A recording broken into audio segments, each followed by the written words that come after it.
Hari-hari bersama adik tiruku, volume 2 chapter 4 bahasa Indonesia. POD Novel Official. Bab 4, 19 Juli, Minggu. Tepat setelah bangun tidur, aku mengkonfirmasi waktu pada jam di sebelah bantal aku, pukul 7.30 pagi. Aku lega.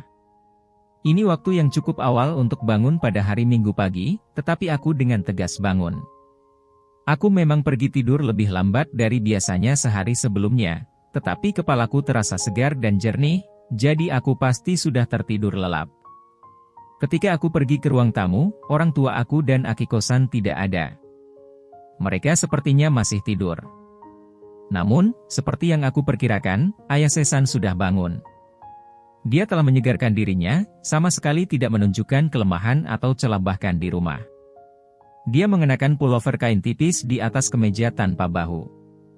Selamat pagi, Ayase-san. Pagi, Asamura-kun. Dengan kata-kata ini, Ayase-san berdiri. Ketika dia melakukannya, aku bisa melihat pita yang terbuat dari kain yang mirip dengan pullovernya tepat di atas pinggangnya, dengan hot pants merah di bawah. Ah, aku bisa mengurusnya sendiri. Kamu sudah selesai makan kan? Aku akan merasa tidak enak jika Ayase-san mengurus sarapan aku ketika dia sudah duduk di atas meja dengan kopi, itulah sebabnya aku memintanya untuk tetap duduk. Tapi aku baru saja menyelesaikan milikku. Yang ini milikmu, Asamura-kun. Dia menunjuk ke makanan di atas meja. Aku hanya perlu memanaskannya, kan? Aku pergi untuk membawa mangkuk sup yang ditunjuk Ayase-san ke microwave, hanya berhenti di tengah jalan. Apakah aku menghangatkannya? Atau memakannya selagi dingin? Aku mulai merenungkan pertanyaan itu, karena aku merasakan rasa dingin yang lembut dari mangkuk sup yang encer. Hanya seperti itu tidak masalah. Jauh lebih baik dingin. Aku sebenarnya baru saja mengeluarkannya dari lemari es. Dia pasti mendengar aku bangun dan menyiapkannya untuk aku ketika aku melakukannya. Seperti biasa, dia memperhatikan hal-hal terkecil.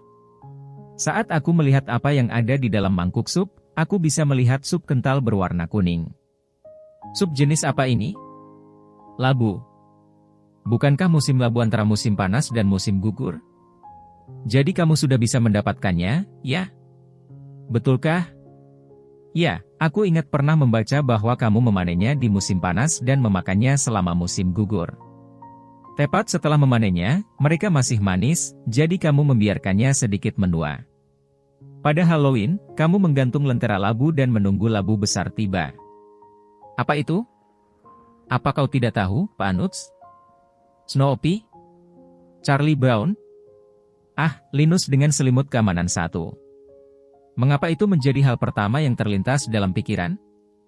Linus, teman Charlie Brown, selalu membawa selimut ini bersamanya.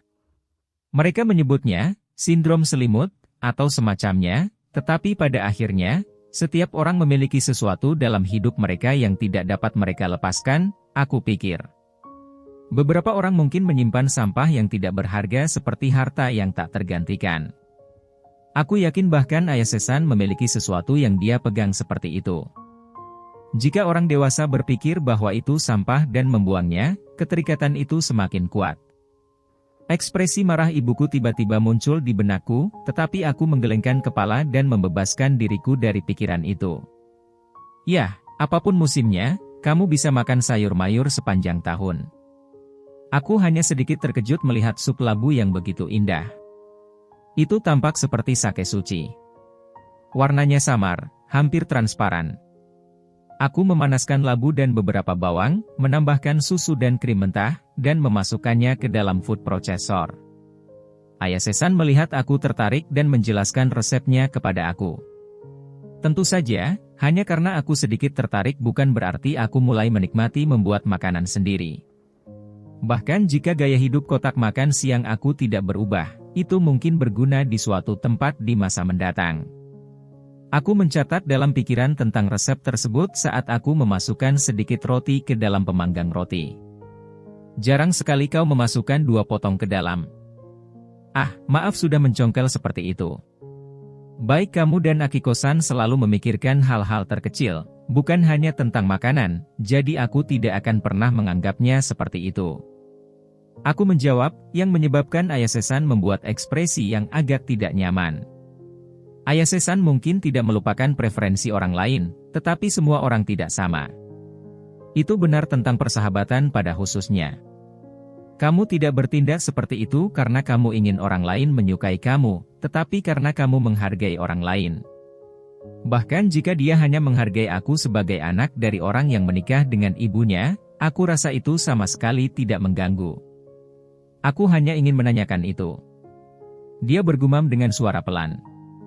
Apakah itu hanya imajinasiku, atau dia bertingkah sedikit malu-malu? Jika kamu hanya melihat adegan itu sendiri, sepertinya sesuatu dari novel ringan atau anime, tetapi kenyataannya tidak semanis itu. Jika kamu salah mengira reaksi dari seseorang yang dekat dengan kamu sebagai pemalu atau baik hati, kamu mungkin mengalami ketidakberuntungan atau bahkan kesedihan dari kesalahpahaman sepihak ini. Bagi aku selalu berhati-hati agar tidak salah paham dari tindakan Ayah Sesan. Aku pasti tidak akan ada di sini. Kemudian lagi, aku tahu bahwa mau bagaimana lagi jika beberapa orang salah membaca situasi seperti ini. Realitas bukanlah anime atau manga. Tetapi jika kamu mengalami situasi yang mirip dengan adegan yang pernah kamu tonton atau baca sebelumnya, mudah untuk salah paham. Ini adalah kebiasaan yang tidak menguntungkan yang dimiliki semua manusia. Bahkan aku terkesiap sesaat ketika Yomiuri Senpai membuat lelucon tentang harapan hidupnya. Serangan mendadak adalah yang terburuk dari semuanya.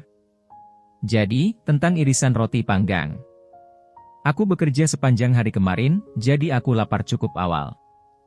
Aku hanya makan sepotong roti kemarin, jadi perutku keroncongan sampai istirahat. Aku berkata dengan suara santai saat aku duduk di kursi. Kerja bagus di pekerjaanmu. Terima kasih. Berkat percakapan yang dibesar-besarkan ini, suasana perlahan-lahan kembali normal, sedatar biasanya. Aku rasa ini adalah sesuatu yang dilakukan orang untuk menghilangkan suasana hati yang canggung seperti ini. Bersamaan dengan 2 potong roti bakar dan sup labu, sebuah mangkuk besar dengan salad ayam di dalamnya berdiri di tengah meja.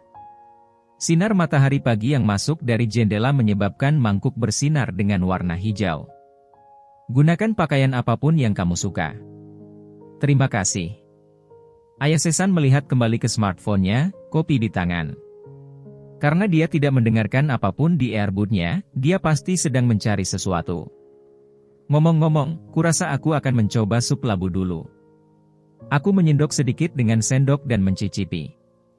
Aku bisa mencium sedikit aroma ketika aku mengangkatnya ke mulutku, tapi begitu tercium di lidahku, rasa labu menjadi lebih jelas. Labu rebus selalu cukup lembut, tetapi berkat pengolah makanan, rasanya hampir berubah menjadi smoothie. Meski manis, rasanya mudah turun. Makan dingin ini adalah pilihan yang tepat.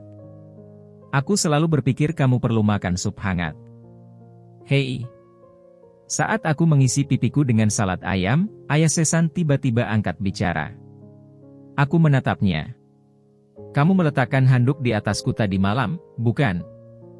Ah, baiklah. Jika aku menjawab dengan jujur, dia akan tahu aku melihat wajahnya yang sedang tidur. Tetapi aku sadar bahwa berbelit-belit di sini hanya akan memperburuk keadaan. Bulan lalu aku kebetulan melihat pakaian dalam Ayah Sesan mengering di kamarnya, yang menyebabkan aku berkeringat karena panik. Oleh karena itu, mengatakan, well, ya, akan sedikit terlalu jujur. Itu akan membuatnya terdengar seperti aku menyembunyikan sesuatu. Aku pikir.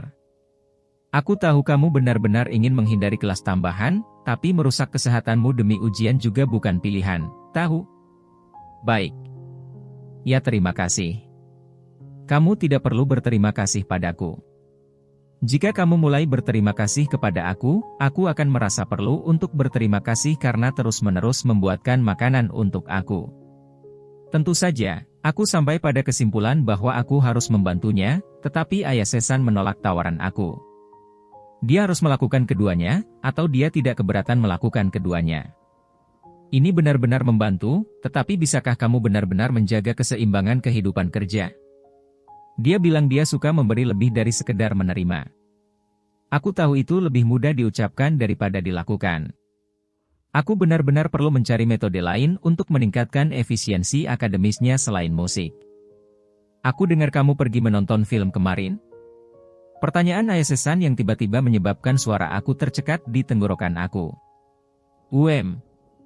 Ya, aku menonton film tengah malam yang akan mengakhiri pemutarannya akhir pekan ini. Dari mana kamu mendengarnya? Tai Chi-san sepertinya sangat senang. Saat makan malam dia berkata, ini adalah pertama kalinya Yuta bermain-main di malam hari. Aku sangat khawatir karena dia terlalu rajin untuk kebaikannya sendiri, dan dia agak membosankan untuk jujur, tapi kurasa dia sudah dewasa sekarang. Dan semacamnya. Frase. Lagi. Juga, bagaimana kamu mengingat semua kata demi kata itu? Bagaimana ingatanmu itu luar biasa? Kamu bersama senpai kamu dari tempat kerja, kan? Itu benar, tapi kami tidak bermain-main atau apapun. Kami hanya ingin menonton film yang sama. Dan tanpa senpai memberitahuku tentang itu, aku bahkan tidak akan mendapatkan ide untuk menontonnya di pemutaran larut malam. Pernahkah kamu mendengar tentang novel Azure Night S Interval? Ayasesan mengangguk. Aku pernah mendengarnya. Aku merasa seperti pernah melihat iklan untuk film tersebut. Aku terkejut kamu, meskipun tidak menonton TV sebanyak itu. Itu ada di internet. Kali ini, akulah yang mengangguk. Iklan dan pengumuman harus ditampilkan di tempat yang dapat dilihat oleh sebagian besar orang. Bahkan jika generasi kita tidak banyak menonton TV, kita menggunakan internet. Dalam hal ini, kamu hanya perlu meletakkannya di seluruh internet. Bagaimana itu? Ayasesan bertanya. Aku kira dia menanyakan kesan aku tentang film itu. Ya, itu tidak terlalu buruk, aku memberitahu Ayasesan apa yang aku ingat. Materi sumbernya adalah apa yang disebut novel sastra ringan, yang menceritakan tentang romansa antara seorang siswa sekolah menengah dan seorang gadis yang bertemu satu sama lain. Ada bagian-bagian lucu dalam cerita ini, tetapi akhirnya menjadi sedikit lebih serius, dan alur cerita terakhir masih melekat di kepala aku. Ada seorang gadis yang hanya bisa ditemui protagonis seminggu sekali pada tengah malam di taman umum. Dia sebenarnya seorang siswa di sekolah menengahnya, tetapi setiap kali mereka bertemu di siang hari, dia bertindak seolah-olah mereka tidak saling mengenal. Mereka hanya bisa bertemu di tengah malam, dan dia bertingkah seperti orang yang sama sekali berbeda. Semakin banyak mereka bertemu, semakin tertarik mereka satu sama lain. Dan kemudian, suatu malam, dia memberitahunya, aku berhenti sejenak untuk mendapatkan efek dramatis. Aku hanya punya waktu setengah tahun lagi untuk hidup. Ayasesan menelan nafasnya. Ya, itu kejutan yang cukup besar. Maksudku, lihat reaksiku saat Yomiuri Senpai memberitahuku itu. Klimaksnya mulai dari sekarang, tapi aku tidak ingin terlalu memanjakanmu, jadi aku akan berhenti di situ. Aku tidak dimaru atau apapun, tapi aku cenderung terus mengoceh tentang sesuatu jika aku sedang mood. Itu hanya menunjukkan bagaimana film itu tidak setengah buruk, tetapi sebenarnya meninggalkan kesan yang dalam bagi aku. Ini juga menunjukkan bahwa aku telah berpikir untuk membeli materi sumber. Terima kasih. Kedengarannya menarik. Baik. Jika bukan karena ujian tambahan kamu, aku sarankan kamu untuk menontonnya hari ini. Setelah ujian selesai. Baik. Jika ada sumber materi, maka aku mungkin membacanya saja. Karena aku ingin membantu nilai Jepang modern aku juga perlu membaca lebih banyak buku. Aku tidak berpikir novel ringan akan muncul di ujian. Aku tidak terlalu tahu apakah sastra ringan secara teknis adalah novel atau sastra ringan. Aku tidak pernah benar-benar membaca novel atau manga. Mungkin ada sesuatu yang bisa aku pelajari dari mereka. Mungkin. Namun, secara tegas, Ayasesan tidak buruk dalam memahami isi sastra. Dia hanya kesulitan menangani karya yang menggambarkan emosi selain emosinya sendiri. Jika seseorang mencintai orang lain namun tetap menghina mereka, atau jika mereka berteriak untuk membunuh orang lain meskipun perasaan mereka sebenarnya, itu mungkin hilang darinya. Saat aku memberitahunya tentang itu, dia tampak sedikit terganggu. Mereka seharusnya jujur tentang hal-hal seperti itu. Orang bertindak berbeda satu sama lain. Begitulah drama lahir. Jika dua orang yang telah jatuh cinta satu sama lain dapat mengungkapkan perasaan jujur mereka dengan kata-kata, ceritanya akan berakhir. Tentu banyak cerita yang seperti itu. Perbedaan terjadi ketika orang tidak menyesuaikan diri dengan orang lain. Baik tragedi maupun komedi lahir dari sini. Kisah cinta yang dramatis menggunakan kesalahpahaman dan ketidaksesuaian untuk memajukan plotnya. Aku benar-benar tidak mengerti. Itulah mengapa aku pikir kita harus membiarkannya sebagai kotak hitam, dan fokus hanya pada beberapa pekerjaan yang bisa muncul dalam ujian, serta menghubungkan informasi untuk itu. Ngomong-ngomong, apakah kamu merasa sedang membuat kemajuan? Aku hanya mengerjakan pertanyaan tiruan, tapi aku merasa mendapatkan lebih banyak poin daripada sebelumnya. Sepertinya yang kamu katakan itu benar, Asamura-kun. Jika aku hanya mengingat latar belakang sejarah dan hubungannya dengan karya tersebut, aku merasa dapat menjawab banyak pertanyaan. Karena bagaimanapun juga ini adalah ujian, aku merasakan dorongan untuk menekankan hal itu. Apa maksudmu? Karena kita sedang mengerjakan ujian, tidak akan ada pertanyaan atau masalah yang tidak ada jawabannya. Ayase-san, pernahkah kamu mendengar istilah akhiran terbuka? Seperti kesimpulan terbuka? Itu nama yang berbeda untuk itu, tapi ya. Kemudian lagi, dia harus menanggapi ini dengan serius. Apakah itu sebabnya kedengarannya sangat aneh? Aku ragu Ayase-san bermain bodoh. Itu sering terjadi di film. Film berakhir tanpa kamu tahu apa yang terjadi pada protagonisnya. Ini pada dasarnya adalah akhir yang menyerahkan kesimpulan pada imajinasi penonton. Aku benci itu. Itu mungkin akan membuatku stres. Aku pikir kamu akan mengatakan itu. Bagaimanapun, intinya adalah ini tidak akan terjadi dalam ujian. Dan ini tidak terbatas pada ujung terbuka secara khusus. Ada banyak tempat lain di mana seorang penulis tidak menjelaskan semuanya secara rinci, alih-alih menyerahkannya pada interpretasi pembaca. Aku dapat membuat daftar banyak contoh tentang ini. Namun, ini juga tidak muncul dalam ujian. Bagaimanapun juga, kamu tidak dapat menilai seseorang berdasarkan pendapatnya tentang sesuatu, terutama jika pendapat itu berbeda dari orang ke orang. Itu masuk akal. Tepatnya, itulah sebabnya mereka akan membuat pertanyaan tentang hal-hal di mana pengalaman pembaca tidak akan berbeda, setidaknya tidak sampai pada tingkat yang dapat memengaruhi nilai kamu.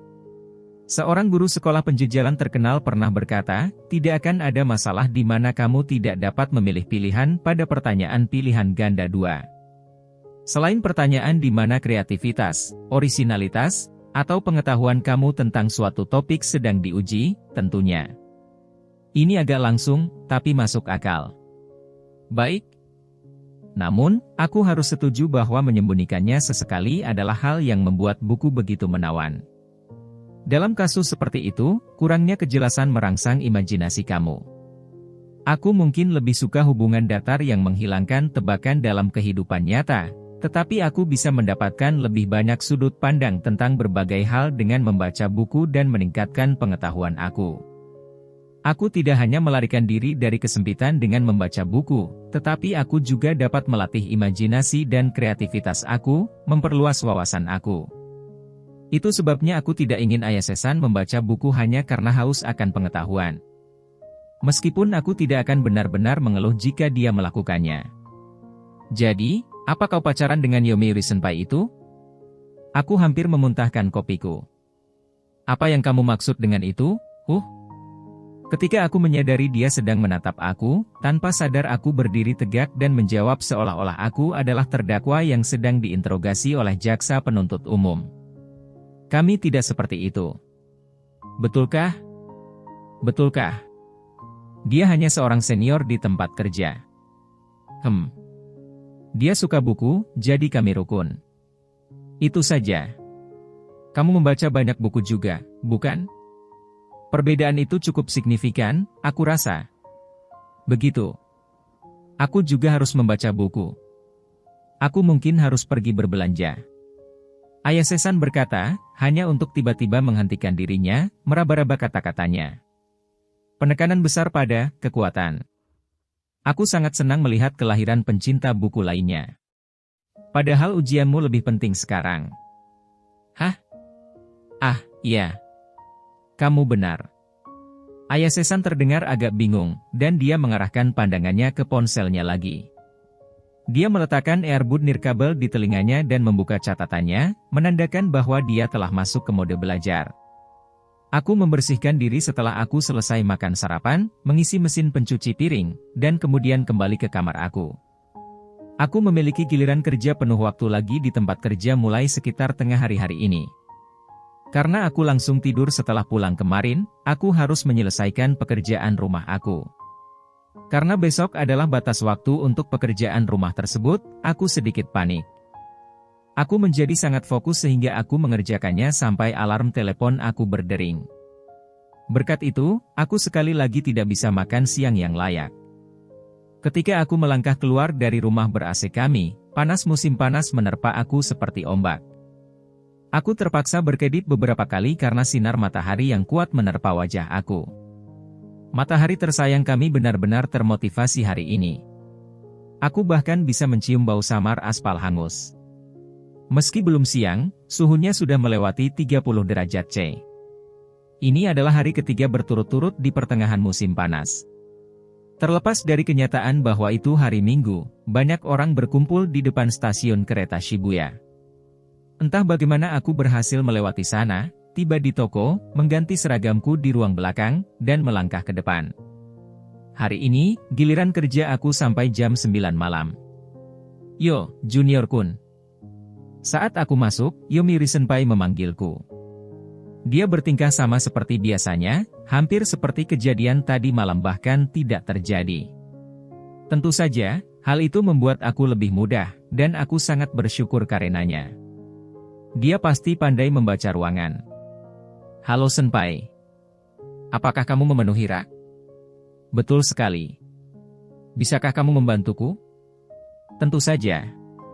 Yomiuri Senpai sedang mendorong troli dengan kotak karton di depannya. Ketika aku mengintip ke dalam, aku bisa melihat beberapa majalah yang berat di sana.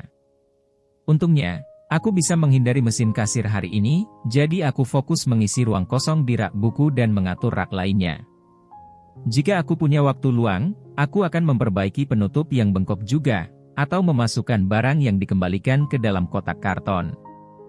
Saat kamu bekerja di toko buku, selalu ada yang bisa dilakukan.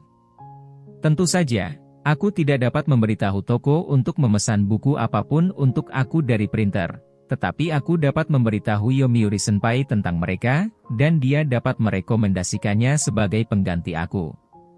Majalah wanita, ya. Sepertinya sulit bulan ini. Benar. Mungkin dalam daftar 3 buku teratas aku yang merepotkan untuk ditangani. Oh ya, ekstra itu gila. Untuk majalah yang menargetkan wanita atau ibu rumah tangga modern, selalu ada tambahan tak terbatas yang ditambahkan ke jilid tersebut. Berkat itu, majalah selalu tebal dan berat. Ekstra ini seringkali berisi tas ramah lingkungan, sampel riasan, atau bahkan kantong bergaya. Kapanpun kamu memiliki ekstra besar ini, kamu perlu memastikan bahwa mereka tidak berakhir di mana-mana. Untuk melakukannya, kamu bisa mengikatnya dengan tali atau selotip, atau menggunakan karet gelang. Keduanya memiliki kelebihan dan kekurangan.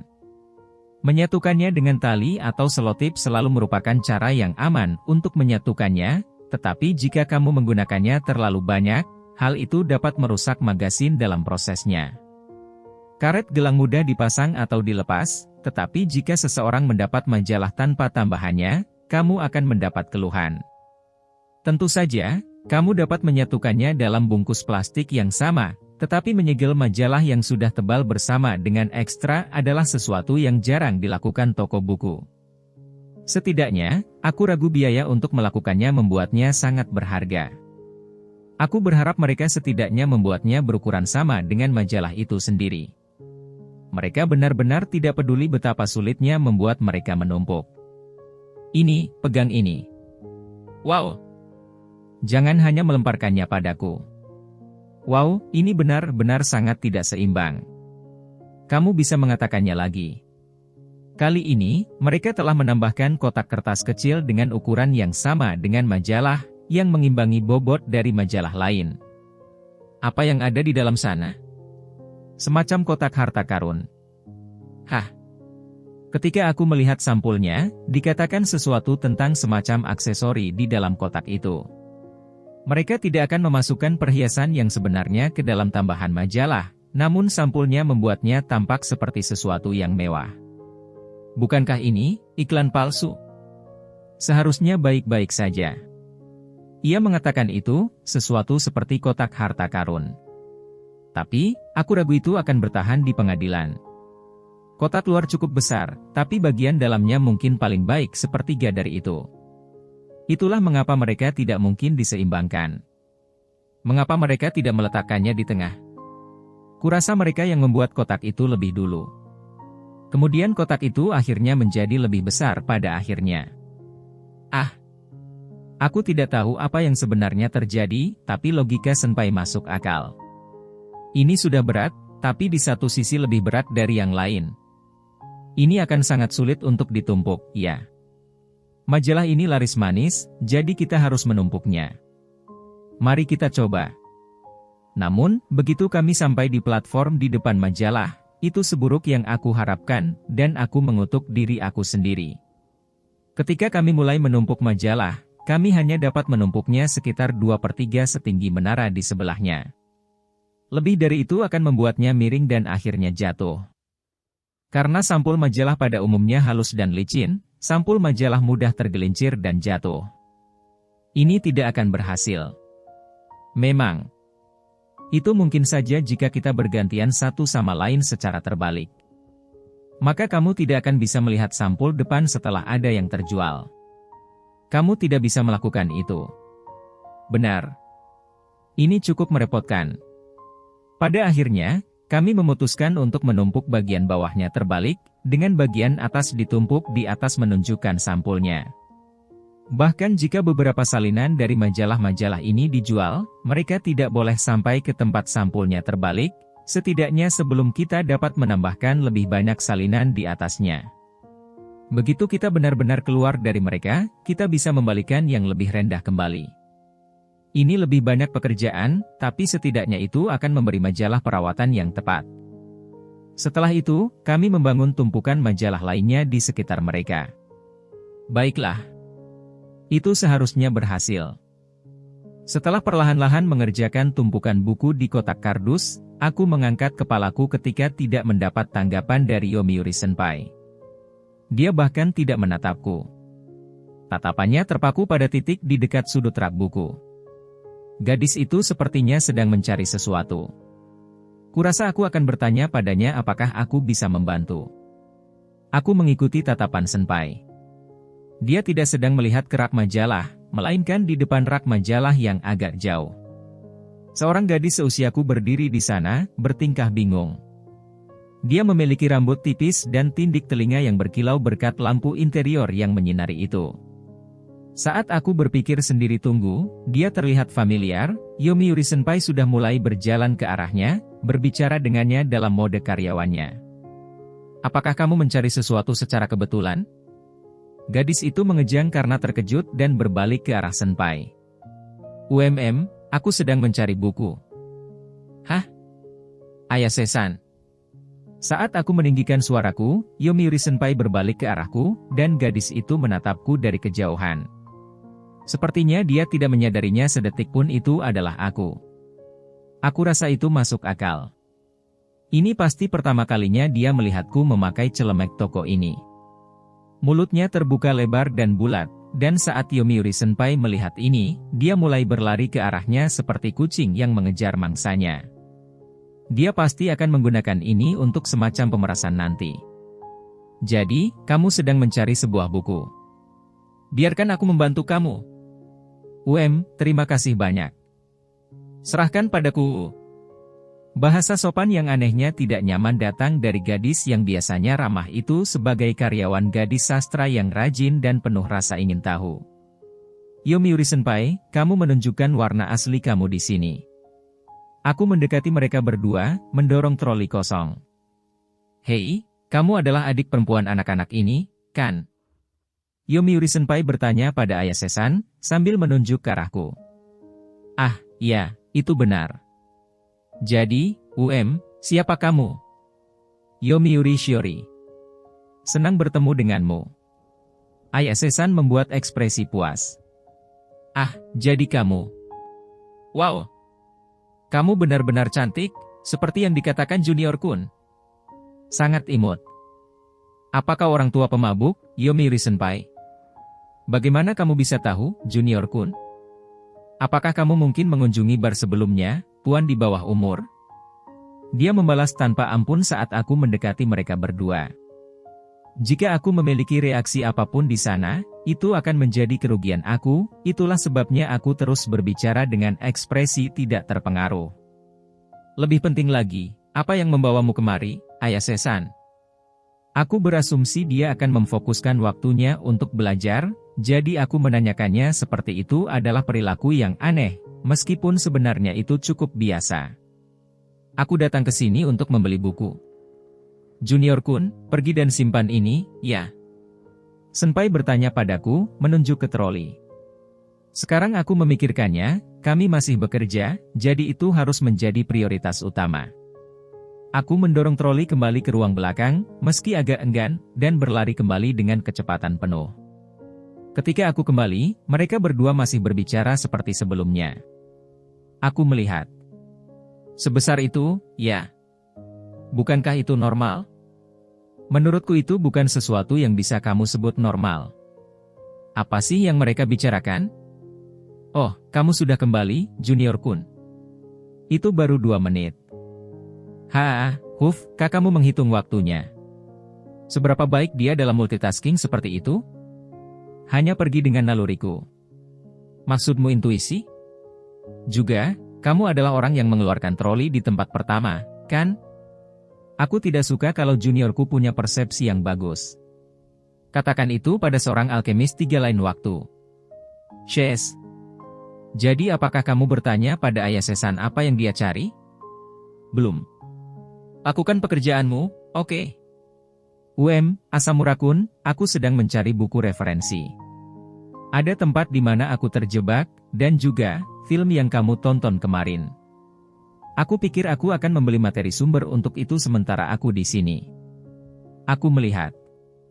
Itu menjelaskan mengapa dia berhenti belajar, atau begitulah kata protagonis anime atau manga, dan pasti sudah setuju dengannya. Namun, manusia tidak begitu murni untuk bertindak karena satu motif. Hanya memiliki satu motif hampir tidak realistis. Aku tidak berpikir dia berbohong, tapi, jika itu benar, maka kemungkinan dia tertarik pada apa yang dilakukan salah satu anggota keluarganya di tempat kerja setidaknya harus masuk akal. Belum lagi dia selalu penasaran dengan Yomiuri Senpai. Ya ampun, kamu tertarik dengan film itu, adik kecil? Hari ini adalah hari terakhir penayangannya. Haruskah aku ikut dengan kamu untuk pemutaran larut malam? Ah, itu sedikit. Ayase-san harus belajar. Bisakah kamu tidak menyeretnya ke jalan yang salah? Bunga yang berdosa tumbuh dengan menghisap darah orang-orang cantik. Betapa tidak efisiennya. Bunga yang mengandalkan cahaya dan air untuk tumbuh biasanya jauh lebih unggul. Itu cukup keras kritik yang kamu buat terhadap aku. Baiklah, mari kita tinggalkan lelucon itu. Tapi aku serius. Kami memiliki pekerjaan kami sebagai karyawan toko. Aku melakukan pekerjaan aku. Bagaimana dengan kamu? Junior Kun, kita tidak punya waktu untuk omong kosong selama shift kita. Kami harus melakukan yang terbaik untuk memuaskan pelanggan kami. Aku tidak keberatan di sana. Maksud aku, pelanggan lain menertawakan percakapan kami. Aku ingin pergi dari sini secepat mungkin. Jadi, adik kecil, buku yang kamu cari adalah ini Saki. Ayase Saki. Ayase? Kamu juga bisa memanggilku Asamura Saki, tapi itu akan membuat kita sulit untuk membedakan kita, jadi silakan panggil aku sesuka kamu. Aku pikir ini mungkin pertama kalinya Ayase-san menyebut dirinya sendiri sebagai Asamura Saki. Nama ini terbilang asing di telinga aku, membuatnya terasa cukup segar. Tapi aku rasa itu masuk akal. Dengan logika itu, ada kemungkinan aku akan berakhir sebagai Ayashi Yuta. Jika aku memperkenalkan diri seperti itu, aku ingin tahu apakah dia akan merasakan hal yang sama seperti aku sekarang? Begitu. Itu sebabnya Asamura-kun memanggilmu, Ayase-san, ya? Lalu aku akan memanggilmu Saki-chan. Jadi, tentang buku referensi ini, yang seharusnya ada di pojok pembelajaran. Kita harus mulai dengan novelnya dulu. Iya. Dan Asamura-kun. Ayase-san berkata sambil menatapku. Jika kamu memiliki buku lain yang direkomendasikan, beritahu aku. Aku rasa buku yang kamu suka bisa menjadi titik awal yang baik. Milikku? Ayase-san mengangguk. Aku pikir jika kamu merekomendasikan sesuatu kepada aku, itu akan bagus. Menonton film sepanjang waktu agak terlalu mahal, tetapi jika hanya buku paperback, aku dapat membeli beberapa, dan membaca pasti akan membantu studi aku juga. Aku melihat. Salah satu hal baik tentang novel adalah seberapa jauh uang kamu mengalir. Kamu benar-benar mengerti, Saki-chan. Bahkan ada subkultur film baru-baru ini juga. Aku rasa itu masuk akal. Harga adalah faktor terbesar saat memutuskan untuk membeli buku atau tidak. Karena bekerja paruh waktu memberi aku cukup uang untuk dibelanjakan, aku tidak terlalu mengkhawatirkan harganya. Belum lagi bahwa buku tidak semahal itu untuk memulai. Tapi aku mungkin hanya berpikir begitu karena aku suka buku. Maru bahkan pernah memberitahuku sebelumnya bahwa, kamu benar-benar tidak peduli tentang apapun kecuali buku, ya, dengan nada jengkel. Memang benar aku tidak tertarik untuk membuat diriku terlihat bagus seperti yang dilakukan Ayase-san. Aku tipe orang yang menganggap pakaian bermerek terlalu mahal. Tetapi setiap orang memiliki seperangkat nilai mereka sendiri. Lihat saja Maru. Dia membeli kotak anime BD segera setelah keluar. Itu sebabnya aku agak terganggu ketika dia mengatakan itu padaku. Tetapi bahkan jika kamu meminta aku untuk rekomendasi, itu tidak mudah. Aku tidak tahu minat apa yang kamu miliki. Jika dia penasaran tentang Azure Night S Interval, mengapa tidak merekomendasikan sesuatu seperti itu? Setelah itu, kamu bisa membuat rekomendasi berdasarkan selera seperti itu. Itu masuk akal. Aku sedikit berterima kasih karena Yomiuri Senpai yang membantuku. Itu adalah karyawan toko buku senior untuk kamu. Lalu aku memilih salah satu dari genre sastra ringan. Aku pikir sesuatu yang lebih realistis akan lebih baik sebagai permulaan. Sebelum itu, materi sumber. Apakah kita masih memiliki salah satu volume? Aku tidak berpikir itu masih di tampilan depan meskipun kamu mengaturnya dengan sangat baik sebelumnya. Seharusnya sekarang ada di rak, dan mungkin ada kemungkinan pelanggan tidak dapat menemukannya di sana, jadi. Kemudian wakil manajer toko memanggil Yomiuri Senpai. Dia memintanya untuk mengurus kasir, karena dia praktis sempurna untuk pekerjaan itu berkat penampilan dan penampilannya. Dengan ekspresi yang terdiri dari pengunduran diri dan penerimaan, dia menerimanya. Memberikan perpisahan singkat, Senpai menuju ke kasir. Senpai, aku tidak akan pernah melupakan apa yang telah kamu ajarkan kepada aku. Harap hidup kuat. Apakah mesin kasir banyak masalah kebetulan? Aku rasa ini. Ini pada dasarnya membutuhkan banyak komunikasi singkat dengan orang-orang yang umumnya tidak peduli dengan keadaan kamu. Saat aku mengatakan itu, wajah Ayase-san menegang, dan dia memeluk tubuhnya dengan kedua tangannya. Ayo sekarang, tidak terlalu menakutkan. Bagaimanapun, aku membawanya ke rak literatur ringan, dan kami mulai mencari novel ringan itu. Mungkin karena masih ada di rak, atau mungkin karena masih pagi, tapi masih ada satu salinan yang tersisa. Di sekitar sini. Aku membaca manga untuk ini. Jadi itu berdasarkan novel, ya? Menurutku novel yang menerima campuran media 4 akan menjadi titik awal yang baik. Meskipun itu tergantung pada preferensi pribadi apakah kamu akan menyukai novel tertentu atau tidak. Pojok buku pembelajaran ada di sana. Ada pilar dengan poster besar, mempekerjakan pekerja paruh waktu, yang tergantung tepat di depannya. Padahal mungkin akan sulit untuk membaca dengan pencahayaan redup. Bagaimanapun, rak ada di sebelah kanan itu. Ah, begitu. Aku mengerti, aku pikir. Jika kamu mengalami masalah, jangan ragu untuk bertanya kepada karyawan di sekitar sana, atau kembali dan aku akan mengantarmu ke sana. Tidak apa-apa. Aku harus bisa menemukannya sendiri. Lagi pula kau sedang bekerja sekarang. Mengerti? Lalu aku akan kembali bekerja. Kembali, ya. Oh ya, celemek itu terlihat bagus untukmu. Itu. Terima kasih. Tiba-tiba menerima pujian itu membuatku lebih bingung daripada bahagia, jujur saja. Jika memungkinkan, aku lebih suka membawanya sendiri ke sudut, tetapi aku sudah menghabiskan banyak waktu berurusan dengan Ayasesan, jadi lebih dari ini mungkin akan dianggap mengendur.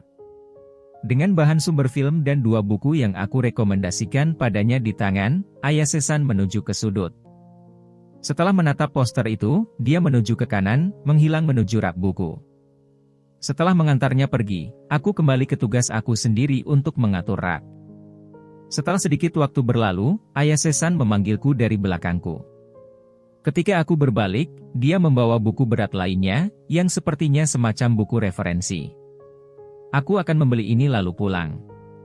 Terima kasih telah membantu aku selama giliran kerja kamu. Aku senang bisa membantu. Jangan khawatir tentang itu. Aku melihat Ayasesan berjalan ke mesin kasir, ketika tiba-tiba seseorang memanggilku. Maaf, di mana kasirnya? Ketika aku menoleh ke arah suara itu, aku melihat seorang wanita tua membawa majalah tebal. Lengan yang dia pegang gemetar. Meskipun dia membawa tas, dia mungkin berpikir bahwa meletakkan buku itu di sana sebelum membayarnya akan membuatnya dalam masalah, itulah mengapa dia membawanya dengan satu tangan. Mesin kasir ada di sebelah kiri setelah kamu berjalan menyusuri lorong ini. Tapi apakah kamu ingin aku membantumu membawanya? Seharusnya tidak, tapi, bisakah aku meminta itu padamu? Ya tentu saja, aku menerima majalah itu, yang ternyata adalah yang berat dengan tambahan kotak kecil. Aku mengantar wanita tua itu ke mesin kasir, dan karena saat ini masih buka, aku dapat mengurus pembelian yang sebenarnya juga. Kamu benar-benar membantuku. Terima kasih banyak. Tidak. Terima kasih banyak atas pembelian kamu. Wanita tua itu memasukkan majalah itu ke dalam tasnya dan pergi setelah mengucapkan selamat tinggal singkat. Tolong tunggu sebentar. Di sana, aku mendengar suara yang kukenal dari kasir di sebelahku, milik Yomiuri Senpai. Secara kebetulan, pelanggan yang saat ini dia hadapi adalah Ayasesan. Mereka sepertinya telah menyelesaikan proses pembayaran. Senpai meletakkan kembalian di piring perak di depan Ayasesan dan memasukkan buku-buku itu ke sampul kertas asli toko kami. Kamu cukup cepat. Ayasesan berkata, berbicara dengan nada kekaguman dalam suaranya. Keduanya tidak menyadari bahwa aku dapat mendengar mereka. Ya, aku sudah terbiasa. Yuuta-kun juga cukup cepat. Yuuta-kun. Ah, Asamura-kun. Baik. Akan membingungkan jika aku memanggilnya, Junior-kun, bukan? Ini, 3 buku kamu. Pelanggan yang terhormat, apakah kamu ingin aku juga menutup buku referensi kamu? Agak terlambat untuk kembali ke bahasa sopan, Senpai. Tidak perlu, terima kasih. Dimengerti. Kemudian lagi, dia satu-satunya yang mulai bekerja setelah aku, jadi secara teknis dia adalah satu-satunya junior-kun aku. Oh, dan ini pembelian kamu yang sudah selesai. Senpai memasukkan keempat buku itu ke dalam tas vinil dan memberikannya kepada Ayasesan. Terima kasih banyak. Juga. Terima kasih banyak atas pembelian kamu.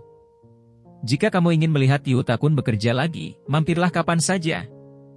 Bukan itu sebabnya aku. Untukmu, Saki-chan, aku akan memberikan senyuman gratis seharga 0 yen. Jadi kamu mengambil uang dari pelanggan lain, Senpai? Ayasesan, bagaimanapun, mengabaikan komentar itu dan keluar dari toko. Pelanggan berikutnya segera mengantre di kasir, dan aku kembali ke rak. Sekitar saat giliran kerja kami berakhir, Yomiuri Senpai datang untuk berbicara denganku. Adik kecilmu sungguh lucu. Apakah kamu masih membicarakan tentang itu? Begitu kamu seusiaku, kamu perlu menyerap esensi anak-anak, atau kamu akan membusuk lebih cepat. Apa kamu, semacam vampir? Menurutku umurmu tidak terlalu jauh. Kita berbicara tentang sekolah menengah dan universitas di sini. Ini perbedaan yang sangat besar. Kamu benar-benar tidak mengerti, Junior Kun. Sejujurnya, aku merasa tidak akan pernah melakukannya. Tapi dia benar-benar manis.